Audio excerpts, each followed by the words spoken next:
Yo, it's Beamer and welcome to the very first video of this year. Although it's a bit late, but a very happy new year to you all. I hope all your dreams come true and all the new year resolution. I really hope you just follow them and achieve what you wish for.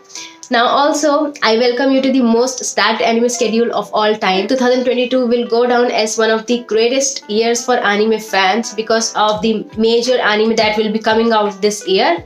And here I am trying to figure out, like, out of all these anime on my screen, what shall I be watching this winter? So generally for my anime updates or recommendations, I use AniList. I stopped using my anime list a while back.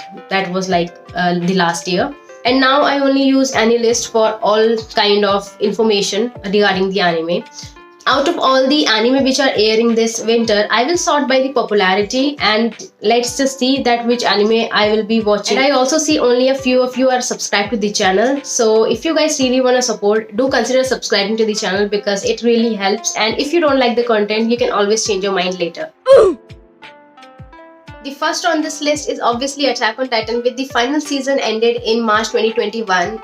Attack on Titan is now back, and you know, it's not surprising to see that this is like one of the biggest gateway anime at this time. But you know what else is back? The spoilers. So this is a major warning for the non-manga readers. If you don't want to get spoilers for the show, you shouldn't check your social media for a while, like 24 hours prior or 24 hours after the Attack on Titan episode has already aired, because that's the time when you get majority of spoilers. And finally the time is back when Attack on Titan episodes are trending on Twitter. Like, obviously it has to. Every Monday you just wake up and you see something related to AOT trending already on Twitter. At the same time, it's sad that AOT will be ending soon, and it has given me like 6 beautiful years since I started watching AOT back then, and time sure passes by soon. And it is not surprising to see at all that AOT has claimed like 8 spots for the best episode out of the top 25 on IMDb with a massive rating of 9.5 or even above. Well, I did already watch the first episode and I have to say it was pretty good. The next on list is obviously Kimetsu no Yaiba Yukaku Hen, and this is basically the entertainment district arc, and currently 72,000 users are in. That's like a really good number. First of all, hands down Ufotable, because first of all the animations are so pretty, so crisp. I just don't know where to stop praising this animation and where to begin in the first place. I mean, if these animations were a person, I would marry them. So this season is majorly focusing on the entertainment district arc. So here is the synopsis. After visiting the Rengoku residence, Tanjiro and his comrades volunteer for a mission within the entertainment district, a place where desires are sold and demons dwell. Obviously they do. So they journey alongside the flashy sound Hashira in search of a monstrous foe terrorizing the town. Sworn to slay creatures of the night, the hunt continues. And it will. So this will be like 11 episode long, and 7 episodes are already out, and episode 8 will be airing in 4 days. Now here is the third anime on this list, Sono Bisque Doll wa Koi wo Suru. Sorry for my Japanese pronunciation, is not so good.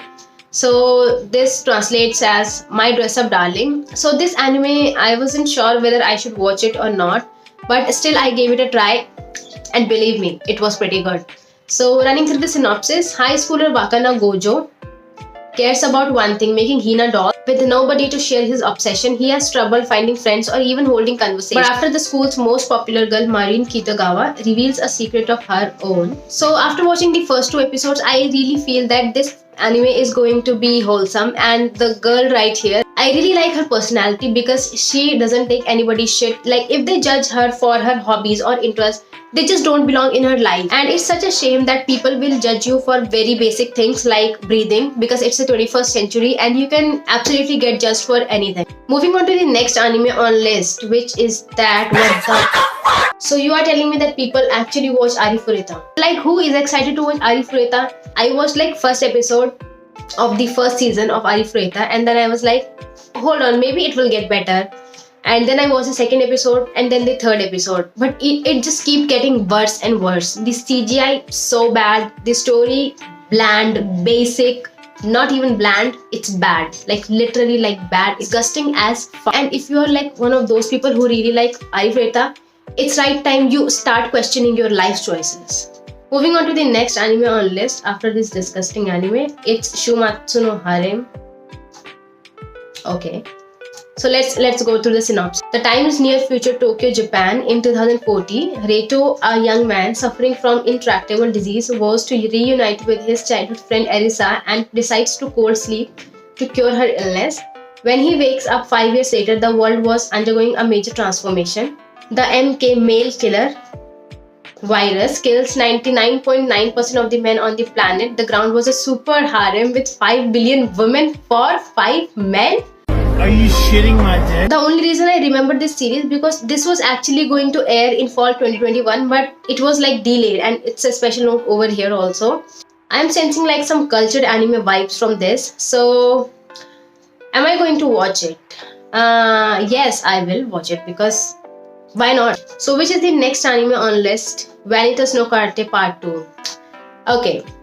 It's the 19th century Paris, and a young vampire No hunts for the work of Vanitas. Attacked by a vampire-driven insane, a human doctor called Vanitas tempts No with a mad crusade to cure the entire vampire race. While aligned with him may be dangerous. News reaches Vanitas and the beast of Givejon has returned, and No is being brought along to investigate this phantom from the past.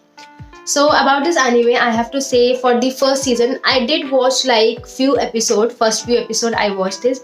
But after watching like 6 or 7 episodes, I realized that this anime is not for me. The story, somewhere I feel it's lacking, it's not so strong. So I didn't even complete the first season, and for the second season, I will be like skipping this one. But yeah, one thing which is like praiseworthy in this anime, the animations are really pretty and on point. And the show is directed by Tomoyuki Itamura, who also directed Bakemonogatari. So Bakemonogatari fans, if you are interested to watch this anime, you may give it a try.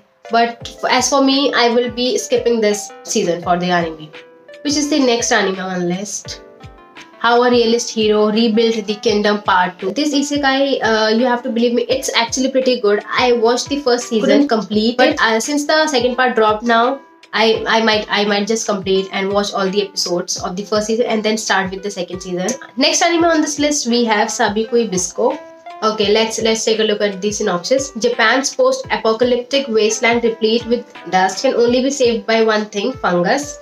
Bisco Akaboshi, a wanted criminal and a skilled archer, searches for a legendary mushroom known as Sabikui, said to devour any and all rats. Joining him on this epic saga to save the country is a giant crab and a young doctor, Crab. Can this unlikely trio find the fabled fungi and save the land?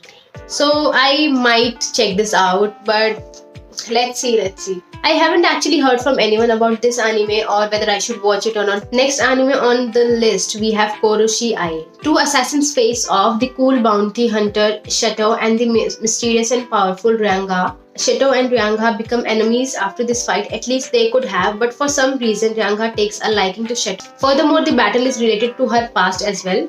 Two mismatched assassins weave together a twisted assassin thriller. The strange gears of fate begin to move.